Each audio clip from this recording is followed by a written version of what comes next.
శివ గారు, sir congratulations. Thank you sir, thank you so much. రంగస్ రంగస్థలంలో రామ్ చరణ్ గారు కానీ, వీరసింహారెడ్డిలో బాలయ్య గారు కానీ లింగి మేము చూసాం. ఆ తర్వాత మిమ్మల్ని చూడటం. ఆ, ఒక హీరో అలా భూతద్దం పెట్టుకుని అంటే కళ్ళజోడు, ఆ లింగి, ఆ థాట్ ఎలా వచ్చింది మీకు అసలుకి? ఒక హీరో కంటే అలా యాక్సెప్ట్ చేస్తారనుకున్నారు అసలుకి? అంటే ఇనిషియల్గా చెప్పినప్పుడు ఒక విలేజ్ బేస్డ్ ఒక టౌన్లో జరిగే కథ అన్నారు.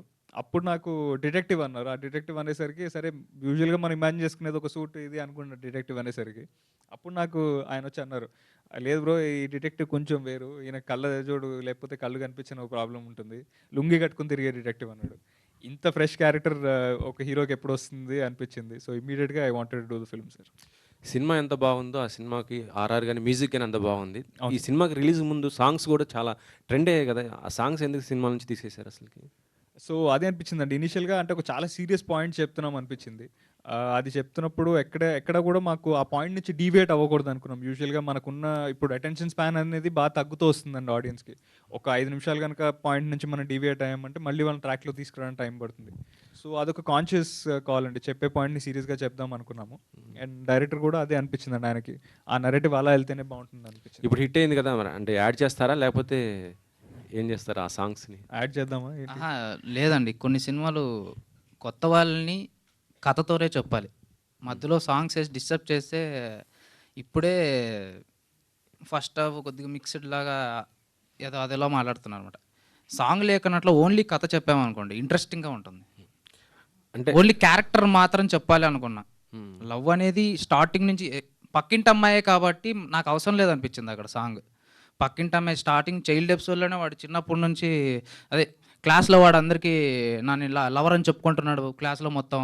అక్కడ నుంచి స్టార్ట్ చేశా. ఎండ్ అక్కడ ఇక్కడ సెటప్ వేసి అక్కడ చెప్పేసా, పే ఆఫ్ ఇచ్చేసా. అది చాలా అనిపించింది. ఈ ఇంకా దానవం రివీల్ చేసేస్తున్నామేమో అనిపిస్తుంది కొంచెం ఎక్సైట్మెంట్. పర్లేదు, లవ్ స్టోరీ కదా, జనాలు అట్లీస్ట్ అదన్నా చూసే వస్తారు. అంటే దానవులు కూడా ఒక అంశం ఉంటుంది, అది ఇప్పుడు కూడా ఉంది అనే ఒక థాట్ మీకు ఎలా వచ్చింది? నాకు తెలిసి ఏంటంటే సినిమాలు ఏదైనా కూడా దైవాంశంకి సంబంధించి ఇట్లా పాజిటివ్ అని చూపిస్తుంటారు, కానీ ఇలా దైవం దానవులు ఇలా రాక్షసులు వాళ్ళు కూడా ఒక వంశం ఉంటుంది, దాన్ని వృద్ధి చేసుకోవాలి అనే థాట్, ఈ థాట్ ఎలా వచ్చింది మీకు అసలుకి? అంటే బేసికల్గా నా ఉద్దేశం ఏంటంటే నేను భూమిని ఒక స్వర్గంలాగా భావిస్తాను. భూమి కోసమే గొడవలు పడతారు.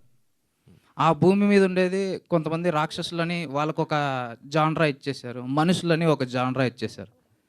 ఈ భూమి కోసమే గొడవ, కానీ ఇంకొకటి ఏదో ఉంది అంటే మనకి తెలియంది మనకు అవసరం లేదు, నాకు దీనికోసమే అని చెప్పేసి భూమిని కోసం అని చెప్పేసి అంతే.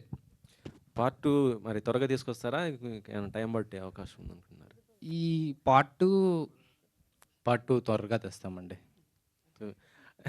ఎందుకంటే ఇది చూసిన తర్వాత ఇమీడియట్లీగా పార్ట్ 2 కూడా చూడాలనేది ప్రేక్షకులకి అయితే కంపల్సరీగా కలుగుతుంది.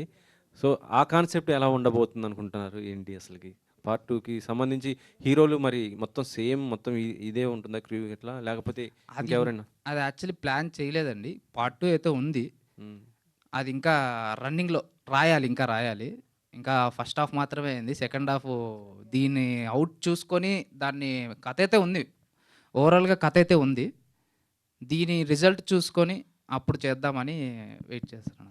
షఫీ గారి క్యారెక్టర్ సార్, షఫీ గారు మీరు ఇదివరకు చేసిన సినిమా అంటే ఛత్రపతి కానీ ప్రతి దాంట్లో మీ క్యారెక్టర్ డిఫరెంట్గా ఉంటుంది. ఇందులో ఇలాంటి క్యారెక్టర్ అసలు మీరు యాక్సెప్ట్ చేయటమే నిజంగా గ్రేట్. అది బయట ఏమని అనుకుంటారని ఫీల్ రాలేదు అసలుకి? థ్యాంక్ యూ అండి మీ కమెంట్కి. ఒక యాక్టర్ అన్న తర్వాత చెడు మంచి అన్నీ చేయాలి. యాక్టర్కి ఎలాంటి తారతమ్యత లేదు, అది నేను అలా భావిస్తాను. నాకు అలా ఏ క్యారెక్టర్ చేయడానికి కూడా సిగ్గు బిడియము అలాంటివి ఉండవు. అలా ఉన్నానంటే నేను ఎక్కడో ఆగిపోయాననేసి నాకు అర్థం. సో నేను కూడా అదృష్టంగా భావిస్తాను. డిఫరెంట్ క్యారెక్టర్స్ని ప్లే చేయడమే, ఏ క్యారెక్టర్ అయినా ప్లే చేయడమే యాక్టర్ యొక్క డెఫినేషన్ అనేసి నేను భావిస్తాను. సో అలా ఇలాంటి నేను డిఫరెంట్ క్యారెక్టర్స్ కూడా ప్లే చేయాలని అనుకోను. ఏ క్యారెక్టర్ వచ్చినా దాన్ని నేను మనస వాచ కర్మన దాన్ని నేను నా నా యొక్క రెస్పాన్సిబిలిటీని నేను నిర్వర్తించాలనేసి అనుకుంటాను. ఐ థింక్ ఈ క్యారెక్టర్ కూడా నాకు పురుషోత్తం ఎప్పుడు గుర్తుంటారు. ఎందుకంటే ఈ క్యారెక్టర్ చెప్పినప్పుడే నాకు ఈవెన్ సెట్‌లో గూడా అరుణ్ కానీ, శివ కానీ, రాశి కానీ మేము ఒక సీన్ ఉంది అక్కడ మేరీ సీన్ అని మేము చాలా చాలా అప్పుడే చాలా ఎంజాయ్ చేసాము. సో, ఫస్ట్ నుంచి నాకు ఎందుకో ఈ పురుషోత్తం కథ చెప్పినప్పటి నుంచి నాకు ఒక రకమైనటువంటి డిఫరెంట్ ఎనర్జీతో ఈ యూనిట్ మొత్తం వెళ్తుందనమాట. అట్ ద డే ఆఫ్ పూజ నుంచి. సో శివ కందుకూరి గారు కూడా అక్కడి నుంచి ఆయన ఫస్ట్ డే నుంచి చూస్తున్నాను. ఆయన ఒక బ్యాక్ బోన్ లాగా ఈ టీంలో ఉన్నారు. అట్ ద సేమ్ టైం ఇందులో శ్రీచరణ్ పాకాల కానీ, గ్యారీ కానీ వీళ్ళు చేసిన స్పెషల్లీ మ్యూజిక్ డిజైన్ కానీ, ఎడిటింగ్ కానీ ఇవన్నీ యాక్టర్స్ కంట్రిబ్యూషన్ చాలా ఉంది. అంటే అరుణ్ స్పెషల్లీ నాకు ఎందుకో ఈ వేరే అతని ఎనర్జీ లెవెల్స్ సీన్లో కూడా చాలా బాగుంటాయి. అలా అందరూ ఒక్కొక్కరు బాగా కుదిరారు. సో యాక్టర్గా నాకు అలాంటి ఎప్పుడు ఒక యాక్సెస్ ఉంటుంది డిఫరెంట్ క్యారెక్టర్ చేయాలనేసి. ఇది నాకు ఒక యాక్టర్గా నాకు అదృష్టం అని భావిస్తాను ఇలాంటి డిఫరెంట్ క్యారెక్టర్ రావడం. థ్యాంక్ యూ అండి, thank you so much. Yes, Snehal గారు కొందరికి థ్యాంక్ చెప్పడం మిస్ అయిపోయారు. Just okay, co director Shravan గారిని రావాల్సిందిగా రిక్వెస్ట్ చేస్తున్నాం. శ్రవణ్ గారు onto the stage please. And Roshan గారిని కూడా సాధారణంగా వేదిక మీదకి ఆహ్వానిస్తున్నాం. ప్లీజ్ జాయిన్ విత్ అస్ అండి. ఫాస్ట్గా వచ్చేయాలి. ఎస్, ఓహో ఈయన కూడా లుంగి కట్టేశారు. మీరేంటి లుంగి కట్టుకొని అక్కడ కూర్చున్నారు మరి? యా,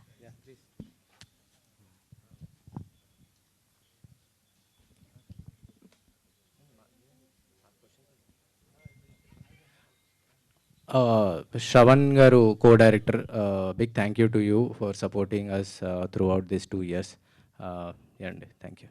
థ్యాంక్ యూ స్నేహల్ గారు. Thank you to the whole team of Bhoothaddam Bhaskar Narayana.